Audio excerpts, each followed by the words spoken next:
কিছুটা গাম্ভীর্য রাখতেই হয়। তবে মনটা যদি নরম না করেন, মানুষকে ভালোবাসেন, যদি না বাসেন, তাহলে মানুষ থাকবে কেন আমার সাথে? সুজয় বন্দ্যোপাধ্যায়ের কাঁধে নতুন দায়িত্ব, উচ্ছ্বসিত পুরুলিয়া। সর্বদা রাজনীতির ঊর্ধ্বে থেকে পথ চলা নরম মনের কঠিন মানুষ সুজয় বন্দ্যোপাধ্যায়। এবার তার কাঁধে পড়ল আরো বড় দায়িত্ব। তৃণমূল কংগ্রেসের রাজ্য সাধারণ সম্পাদকের দায়িত্ব পাওয়ার পর উচ্ছ্বাসে ভাসছেন শুধু তিনি নন, সঙ্গে আনন্দে মেতেছেন গোটা পুরুলিয়া জেলার মানুষ। শনিবার জেলা পুরুলিয়ার প্রান্তিক এলাকার এই লড়াকু নেতাকে তৃণমূলের রাজ্য নেতৃত্বে স্থান দেওয়ার ঘোষণা করা হয়। সুজয় বাবু দীর্ঘদিন ধরেই জেলার রাজনীতিতে পরিচিত মুখ। একদিকে তিনি নির্ভীক ও সংগ্রামী রাজনৈতিক নেতা, অপরদিকে তার কিছু বক্তব্য বা অবস্থানকে ঘিরে তৈরি হয়েছে বিতর্ক। কেউ কেউ তাকে অহংকারী বলেও মন্তব্য করলেও তার প্রশাসনিক দক্ষতা ও সংগঠনের প্রতি নিষ্ঠা বরাবরই প্রশংসিত হয়েছে। 2026 সালের নির্বাচনের প্রাক্কালে দলে তার প্রতি আস্থা রেখে এই গুরুত্বপূর্ণ পদে উন্নীত করা হয়েছে তাকে। দলীয় সিদ্ধান্তকে সম্মান জানিয়ে রাজনৈতিক সূচনার কর্মভূমি পুঞ্চাতে এসে কর্মীদের উদ্দেশ্যে তার প্রথম বার্তা সংগঠনের শক্তি।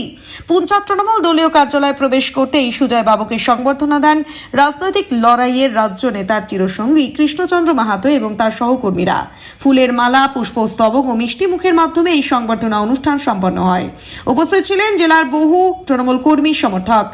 এই শুভ মুহূর্তে আমাদের দেওয়া একান্ত সাক্ষাৎকারে তিনি তুলে ধরেন রাজনৈতিক জীবনের নানা অধ্যায়, সংগ্রাম, প্রাপ্তি এবং আগামী দিনের লক্ষ্য, যা পুরুলিয়ার রাজনীতিতে নতুন জোয়ার এনে দিল এই দায়িত্ব প্রাপ্তি বলে মনে করছেন জেলাবাসী। এখন শুধু অপেক্ষা সুজয় বন্দ্যোপাধ্যায়ের নেতৃত্বে জেলার রাজনৈতিক সমীকরণ কি মোড় নেয় তার জন্য। দেখুন, আমি বহু আন্দোলনের পরীক্ষিত সৈনিক। মমতা ব্যানার্জি এক ডাকে আমার নামে আমাকে চেনে এবং আমি আমার নেত্রীর প্রতি অনেক আস্থা রাখি। আমি অ্যাকচুয়ালি এই দলটার, বিশেষ করে পুরুলিয়া জেলার, নিজেকে অন্য লোক কেউ ভাবুক আর না ভাবুক, আমি মনে করি কোমর থেকে মেরুদণ্ড থেকে একদম মাথা পর্যন্ত যেটা আছে সেইটাকে শক্ত করার দায় দায়িত্বটা শুধু আমারই ছিল এই দলটাতে। এই দলে যখন 2019 সালে আমাদের রেজাল্ট অত্যন্ত খারাপ হয়, তারপরেই আমি সভাধিপতি হওয়ার পর সেই দলটাকে কি করে ভালো করা যাবে তার চেষ্টা শুরু করি। প্রথম, আপনারা জানেন, পাড়ার যে এখন প্রাক্তন বিধায়ক, তখন ওই রানিং বিধায়ক ছিলেন, তাকে জোর করে তখন তুলে নিয়ে গিয়ে একটা শিব মন্দিরে বলল জয় শ্রীরাম বল, ইত্যাদি ইত্যাদি। সেইখান থেকে শুরু, তাকে উদ্ধার করা থেকে শুরু, এবং দুবড়ার পার্টি অফিসটা দখল করে নিয়েছিল ভারতীয় জনতা পার্টি, সেই উদ্ধার করা তখন থেকে শুরু। বিভিন্ন জায়গায় জয় শ্রীরাম বলে মানুষগুলোকে আমাদের খুব অ্যাসাল্ট করতো, তাদের বিরুদ্ধে রুখে দাঁড়ানো, সবটাই ছিল আমার। এবং 2018 সালের বিভিন্ন পঞ্চায়েতে আমাদের খারাপ রেজাল্ট হওয়ার পরেও সেই পঞ্চায়েতগুলো গঠন করা, পঞ্চায়েত সমিতিগুলো গঠন করা, তার মূল কারিগর ছিলাম আমি। আমার বাড়ির উপরে দোতলায় বড় হোস্টেল খুলেছিলাম, সব মেম্বাররা এসে ওইখানে থাকতো, ওইখানে খেত। তো আমি দলটাকে অনেক সমৃদ্ধ করার জন্য আমার জান, প্রাণ, মন, টন এবং সম্পদ দিয়ে আমি চেষ্টা করে গেছি। আমি মনে করি মমতা ব্যানার্জি সেই সব কাজের মূল্য তিনি দিয়েছেন আমাকে, এবং তার সাথে আমাদের যে যুব নেতা অভিষেক বন্দ্যোপাধ্যায়ের আমি আস্থাভাজন হতে পেরেছি, সেই জন্যই আজকে এই পদ রাজ্য থেকে আমাকে দিয়েছে। আমি নিজেকে গর্বিত অনুভব করছি এবং আগামী দিনে দলের স্বার্থে যাতে আরো ভালো করে কাজ করা যায় তার জন্য আমি চেষ্টা চালাবো। যেমন ধরনের দল আমাকে নির্দেশ দেবে আমি সেইভাবেই কাজ করব। কিছুদিন আগে অবধি একেবারে নিষ্ঠুর, নিজের গাম্ভীর্য নিয়ে একেবারে নিষ্ঠুর ভেবেছিলেন, সেই গাম্ভীর্য আজকে একটা উপহার হিসেবে দল আপনাকে। না, ঘটনা হচ্ছে যে গাম্ভীর্য বলতে এইটুকুই ছিল যে আমি নিজে একটা হতভম্ব হয়ে গিয়েছিলাম যে দল আমাকে কোনো পদই দিল না, সেই নিয়ে একটা চিন্তিত ছিলাম। তো দল পরবর্তীকালে ভাবলো যে বিভিন্ন জায়গায় যে বাকি যে জেলাতে রাজ্যে যারা গেছে তাদের চাইতে উচ্চ পদে আমাকে দিয়েছে। এই জন্য দলকে এবং আমাদের মাননীয় নেত্রী এবং আমাদের অভিষেক বন্দ্যোপাধ্যায়, সুব্রত বক্সী মহাশয়কে আমি অত্যন্ত ধন্যবাদ জানাচ্ছি। জেলার বিতর্কিত নেতা, অনেক সময় অনেককে বলতে দেখা যায় দাম্ভিক নেতা, অহংকারী নেতা, এভাবে আপনার মানে বেশিরভাগ ক্ষেত্রে দেখা যায় যে অনেকেই আপনার গুণগানের চাইতে সমালোচনা বেশি করে। এক্ষেত্রে কি বার্তা দিবেন? দেখুন, আমি অহংকারী নেতা এটাই, আমি অহংকার করি যে আমি অর্গানাইজেশনটা ভালো করি। আমার অহংকার এটাই যে আমি তৃণমূল কংগ্রেসকে অত্যন্ত ভালোবাসি অন্যদের চাইতে। আমার নিজে মনে মনে সেটা অহংকার। আর দাম্ভিকতা বলতে যেটা, সেই দাম্ভিকতা বলতে আমি একটাই দেখি যে দম্ভ যদি না থাকে বা না থাকতো তাহলে তৎকালীন সিপিএম এর বিরুদ্ধে কি করে লড়াই করবেন আপনি? ঘর ঢুকে ঢুকে মেরেছে, তাদের বিরুদ্ধে কি করে দাঁড়াবেন? তো সেই স্টাইলটা এখনো আছেই। বিজেপি করছে, বিজেপির বিরুদ্ধে করছি। 2026-এর নির্বাচনে সেই স্টাইলের কি দলে চলতেই পারে? আমি খুব চেষ্টা করব, এবং জেলাতে যেহেতু আমি একটা জায়গাতে এলাম, আমার যারা জুনিয়র যারা আছে তারা আমাকে মানেও। আগামী দিনে আমি চেষ্টা করব সবাইকে সাথে নিয়ে যতটা ভালো করা যায়।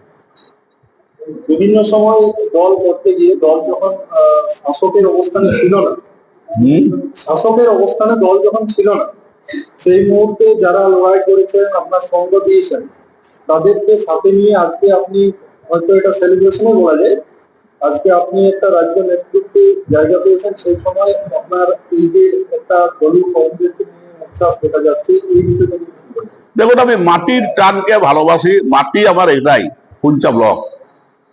তাই আমি পদ পাওয়ার পর কারু কাছ থেকে কোনো কর্পোরেশন না নিয়ে আমি সদা চলে এসেছি পুঞ্চা ব্লকে আমার যারা সংগ্রামের সাথী কৃষ্ণচন্দ্র মাহাতো, বারিকবরণ মাহাতোদের কাছে, তাদের কাছ থেকে, এবং আমার এখানে বংশী দত্ত আছে, তাদের কাছ থেকে আগে প্রণাম পাওয়া, অভিনন্দন পাওয়া, এটাই আমার সবচেয়ে বড় জরুরি।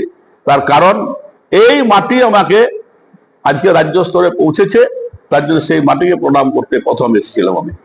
শিকড়ের টান বরাবরই দেখা গিয়েছে। জাতি, ধর্ম, বর্ণ নির্বিশেষে রাজনৈতিক যে পরিচয়, সেই পরিচয় ভুলে সর্বক্ষেত্রে আপনি সমাজসেবামূলক কাজে এগিয়ে এসেছেন। আপনি সভাধিপতি থাকাকালীন এমনকি এখনো আপনার যে বাড়িটা, সেই বাড়িটাকে জেলার নবান্ন বলা হয়, এটার কি অর্থ রয়েছে? এখনো পর্যন্ত সবাই যখনই যায়, কোনো অসুবিধায় পড়ে, সবাই ওইখানকেই বাড়ি চলে যায় সকালবেলায়। প্রতিদিন সকালবেলায় 50 থেকে 100 থেকে 150 মানুষের ভিড় হয়। তারা যদি কোনোদিন কম হয় যাওয়া, তখন আমি নিজে চিন্তা করি তাহলে কি আমার জনপ্রিয়তা কমছে, কি আমার পপুলারিটি কমছে, বা আমি তো কোনো খারাপ ব্যবহার করছি, এরকম ধরনের একটা অনুভব হয়। কিন্তু তারপরে দেখি আবার ভিড় হয়ে গেল। আমি দেখেছি আমার বাড়িতে যদি ভিড় না হয় তাহলে আমার খুব মন খারাপ হয় সেদিন, সকালবেলায় যদি ভিড় না হয়। দেখুন, তৎকালীন শুধু নয়, আমি 21 বার আমি আমার এই ফৌজকে সাথে নিয়ে লৌড়া কলেজে নির্বাচনের মাধ্যমে আমরা বোর্ড গঠন করেছি। টিএমসিপির বোর্ড গঠন 21 বার হয়নি, তার আগে কংগ্রেস থেকে আমরা টিএমসিপি, তার আগে ছিল ছাত্র পরিষদ, তারপর টিএমসিপি। জেলাতে আমরা পর নির্বাচনের মাধ্যমে, ভোটের মাধ্যমে কাউকে ধমকি দিয়ে যে তুই দাঁড়াতে পারবি না ইত্যাদি দিয়ে নয়। তখন বামফ্রন্ট সরকারের গুরুগম্ভীর অবস্থা করা সারা জেলায়, তখনও আমরা এখানে আমাদের লৌড়ার প্রত্যেক বৎসরের নির্বাচনে সবুজ আবির উড়িয়েছি বা উড়াতাম। তো এখনো পর্যন্ত সেই সব ছাত্র নেতারা আমাকে স্যালুট দেয়। তবে যাদেরকে অনেক বড় নেতা বানিয়ে দিয়েছি, আমি কলম করে লিখে দিয়েছিলাম, কর্মক্ষেত্র, সেই রাজনৈতিক কর্মক্ষেত্রে আপনি বিভিন্ন জায়গাতে ঘোরাঘুরির সময় সব থেকে বেশি তাদের দ্বারা আক্রান্ত হয়েছে? আমাদের কিছু যারা আছে লোক, তারা উচ্চাকাঙ্ক্ষী, তারা দু একটা খারাপ কথা বলে। তবে আমি একটা জিনিস দেখেছি, বিরোধীরা আমার বিরুদ্ধে কোনো গণ আন্দোলন বা কোনো বুৎসা করতে পারে না। রাজ্য নেতৃত্বে স্থান পেলেন, পরবর্তীতে দলকে কিভাবে সাজাবেন? রাজ্য নেতৃত্বে স্থান পেয়েছি, রাজ্য নেতৃত্বের সমস্ত মিটিং গুলোতে পদাধিকার করে যেতেও পারবো। সেখানকার সমস্ত রিপোর্ট আমি তুলে জেলার সমস্ত কর্মীদের কাছে আনতে পারবো, এবং এনে আমার সংগঠন কি বলছে, দিদি আমাদের কি বলছেন, কিভাবে লড়াইটা করতে হবে তার দিক নির্দেশিকা নিয়ে এসে এখানে মানুষের কাছে দেবো। এটাই হবে সবচেয়ে বড় পরিচয়। রাজনীতির বাইরে গিয়ে সাধারণ মানুষ একটা দাবিও করেন যে শুধু ব্যানার্জি বাইরের থেকে যতটা গম্ভীর, যতটা শক্ত, ভিতরটা তার ততটাই নরম। এই নরম এবং কঠিন ওটার যে বাস্তব রূপ কি রয়েছে? দেখুন, আমি ঈশ্বরচন্দ্র বিদ্যাসাগরকে পড়ে শিখেছি, বঙ্কিমচন্দ্রকে পড়ে শিখেছি, বিভিন্ন ভাবেই তাদের যে উপন্যাস পড়েছি, প্রত্যেক উপন্যাসে এবং তাদের লেখায় এবং তাদের গাম্ভীর্যতায় আমার কিছু শিক্ষা হয়েছে। তাই কিছুটা গাম্ভীর্য রাখতেই হয়, তবে মনটা যদি নরম না করেন, মানুষকে ভালোবাসেন, যদি না বাসেন, তাহলে মানুষ থাকবে কেন আমার সাথে? সর্বশেষ প্রশ্ন, রাজনীতিতে আসার মূল উদ্দেশ্য কি? আমি রাজনীতিতে এসেছি মূল উদ্দেশ্য নিয়ে। তৎকালীন আমি দেখেছিলাম, যখন আমি প্রথম রাজনীতিতে আসি, অনেক অত্যাচার হয়েছে মানুষের উপর, অনেককে চাষ করতে দেয়নি, অনেককে এক ঘরে করে রেখেছে, অনেকে জল বন্ধ করে রেখে রাখতো। আমি সেই দিন থেকে পণ করেছিলাম, প্রতিজ্ঞা করেছিলাম যে আমার নেত্রী মমতা ব্যানার্জি যে কথা বলতো যে মানুষের জন্য আমরা, সেই মানুষের জন্য আমরা সবার। এবং আজকে আমরা এসে, আমি আপনাকে সত্যি কথা বলছি পরিষ্কার ভাবে, যে আমার কাছে কোনো দল বাছাবাছি কিছু নাই। যারা গরিব, যারা সাধারণ মানুষ, যারা গরিব খেটে খাওয়া মানুষ, সবার জন্য আমি উপকার করতে যাই, এগিয়ে যাই। আজকে এটাই হচ্ছে আমার সবচেয়ে বড় পরিচয়।